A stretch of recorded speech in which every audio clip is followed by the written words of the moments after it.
Happy winter solstice! The darkest day of the year and the best season of the year is officially here. Well, for those in the northern hemisphere anyway. Where I live, the winter solstice became official tonight, December 21st at 9:19 p.m. As a winter baby, a Capricorn, and as someone who just very much enjoys cold weather, holidays, and this time of year in general, I'm over the moon. Now, where I'm at, it's been very cold and snowy since October, but where I'm actually from, where I spent most of my life, it's very hot and it almost never snows. So winter has always been an obsession of mine, and the winter solstice is always a celebration. The winter solstice is the astronomical first day of winter, but it's also a very important day in many cultures. While the winter solstice may be the darkest day of the year, ushering in a season that can be very harsh for much of the world, it actually signifies the return of daylight.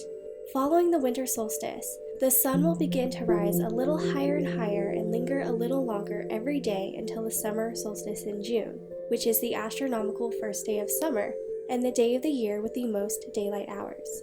Then the vice versa will occur until the winter solstice returns once again and the sun's path reaches its southernmost point.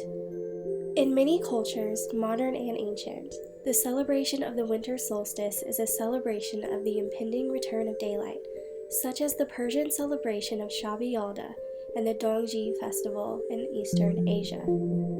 Yule also celebrates the rebirth of the sun as well as the ancient Roman pagan festival of Saturnalia, which honored the agricultural god Saturn.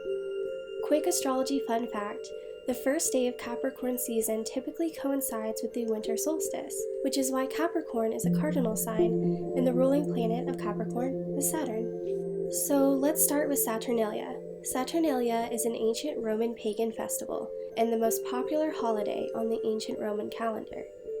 This festival dates as far back as the 5th century BCE. Saturnalia is considered a predecessor to Christmas, and many aspects of this celebration are now associated with Christmas, such as gift giving, decorating the home with lights and wreaths and trees, feasting, and the closing of work and school.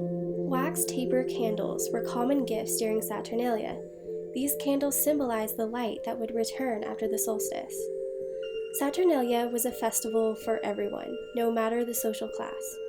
During the celebration, which could last anywhere between 1 day to 7 days depending on the current emperor, societal rules were thrown out and roles were reversed. Servants were permitted to partake in activities such as gambling and could sit at the head of the table while their masters either served them or ate with them. Public rituals would take place at the Temple of Saturn, where the woolen bonds at the feet of the cult statue were loosened, and a young pig would be sacrificed before a large banquet. But not everyone was a fan of this day of merriment and debauchery. Pliny the Younger, the Roman Scrooge, once wrote, "When I retire to this garden summer house, I fancy myself 100 miles away from my villa, and take a special pleasure in it at the feast of the Saturnalia, when by the license of that festive season, every other part of my house resounds with my servants' mirth. Thus I neither interrupt their amusement, nor they my studies." That is some very strong introvert energy, and I don't think I blame him. Similar to the festival of Saturnalia is that of Yule. Yule celebrates the rebirth of the sun and the return of solar energy to the earth as we head into the lighter half of the year. This pagan celebration has been observed by Germanic peoples for hundreds of years and begins on the winter solstice, or on the first full day after the solstice occurs. This year, Yule is technically December 22nd to January 2nd. Much like Christmas, there are 12 days of Yule. Now, there is a wide variety of ways that Yule has been celebrated in ancient times as well as in modern time. Ancient Germanic and Nordic tradition typically involve lighting candles around the home and in pine trees, decorating trees within the home with orbed objects to symbolize the cosmos and solar energy, and lighting bonfires and Yule logs in order to lure the sun back into their lives. Yule is also a large part of modern Wiccan tradition, and is one of the 8 Wiccan Sabbats. Yule is the first major celebration after Samhain, a religious festival that originated from ancient Celtic tradition and marks the new year for Wiccans. In Wiccan tradition, as well as in various folklore, on the winter solstice, it is said that the Oak King, also known as the Sun King, takes over the throne from the Holly King in order to rule over the second half of the year, The Oak King and the Holly King are personifications of summer and winter.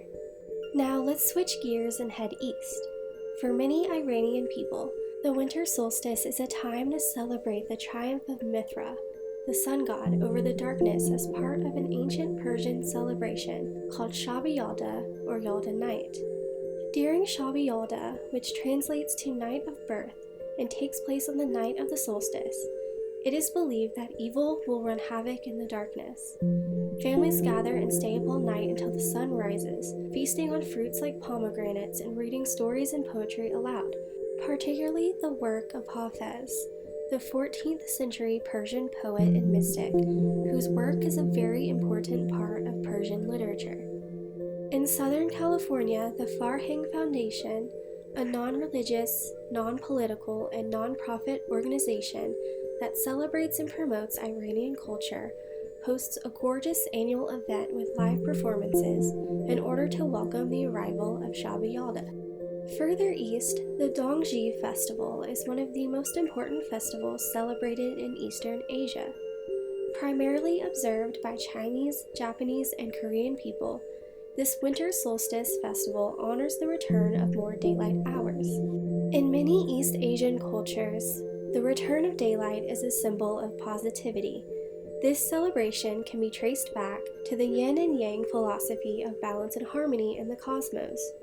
In ancient Chinese astrology, yang is a symbol of masculinity and positivity, and yin meaning the opposite. It's believed that yin is at its peak during the winter solstice and slowly begins to disappear as the daylight hours slowly begin to return. During Dongji, which translates to the extreme of winter, families gather for parties and an evening of food. One traditional food commonly made in southern China and in Chinese communities abroad is tongguan. Tongguan are colorful balls of glutinous rice, which symbolize reunion. Other traditional foods include dumplings, red bean, and other glutinous rice dishes. So those are just a few ways the winter solstice has been and continues to be celebrated around the world, and how many of these festivals have inspired the way we celebrate Christmas today. Even if you don't necessarily celebrate the winter solstice with dancing and large feasts, you can still take this time to relax and reflect. After all, this is the season of rebirth. So today, relax in a warm bath, write in a journal, meditate by candlelight, do some winter cleaning, or just do whatever it is you need to do to take in the spirit of the solstice. Now, I'm going to briefly talk about the science behind the winter solstice and the reason for the seasons. Earth has a tilt of 23.5 degrees, though this can vary from time to time on the order of thousands of years. The average cycle is about 40,000 years and causes Earth's tilt to wobble from 22.1 to 24.5 degrees. This can greatly exaggerate the seasons as we know them today. Our ancestors likely experienced quite a varied set of climate extremes throughout the evolution of modern humans. This tilt is what gives our planet its seasons. When one hemisphere is tilted toward the sun, they experience warmer weather, and when it is tilted away, it experiences colder weather. When the northern hemisphere is at its winter solstice, the southern hemisphere is at its summer solstice. In the northern hemisphere, the winter solstice usually occurs on December 21st or the 22nd. This year, in the United States, the winter solstice occurred tonight, December 21st, but it will technically occur on December 22nd in other time zones. During the spring or autumn of either hemisphere, there is a point called the equinox, where the tilt of the Earth neither points towards or away from the sun, but is in a sense parallel with it. This is the halfway point in the seasonal transitions and likewise the halfway point between the summer and winter solstice. This constant churning of the seasons, the push and pull of the summer and winter between the hemispheres, is a big part of the cycle that keeps all the plants and animals in a rhythm with the planet and gives rise to all the changes we see around us. Without this cycle, the planet would be quite a dull place. The lack of changes to the weather would reduce the diversity and unique adaptations that Mother Nature has awed humankind with for millennia. I hope you enjoyed my little video about the winter solstice. Stay warm, and if you're in the southern hemisphere, happy summer solstice. Stay not hot. Okay, good night.